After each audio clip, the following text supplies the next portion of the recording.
Damian Ho bongkar dalang Putri Aryani kalah di AGT. Voting itu manipulatif. Inilah sosok Damian Ho, bule asal Australia yang mengupas alasan Putri Aryani kalah di ajang America's Got Talent 2023 sebut ada manipulasi. Ia adalah seorang konten kreator yang tertarik dengan konten budaya dan makanan khas Indonesia. Ia memang kerap membuat konten yang berisi pendapat tentang hal-hal yang viral termasuk kekalahan Putri Aryani. Dia juga diketahui sudah menikah dan sekarang tinggal di Bali. Damian Ho lahir di Malaysia pada 19 Maret 1981. Sebelumnya, sosok Damian Ho jadi sorotan saat mengomentari kekalahan Putri Aryani di AGT.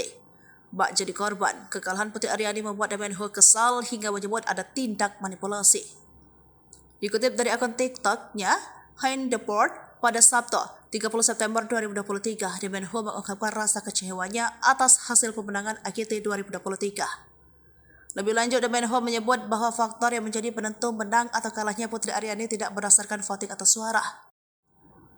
Dia bahkan berani menyebut semua itu bohong. Di balik program AGT yang mempunyai kewenangan untuk memilih siapa yang layak jadi juara. Dan itu semua adalah kasino Las Vegas. Menurutnya, kasino Las Vegas adalah sponsor besar di balik kesuksesan acara AGT. Dia juga mengungkapkan alasan kasino memilih The Dagai menjadi juara karena menguntungkan bagi mereka. Damian Ho menyebut citra The Dagai yang dicari oleh kasino Las Vegas untuk mendukung bisnisnya. Seekor anjing ajaib yang dapat melakukan semua trik ini adalah suatu orang-orang bayar dengan uang di Vegas. Jelasnya panjang lebar.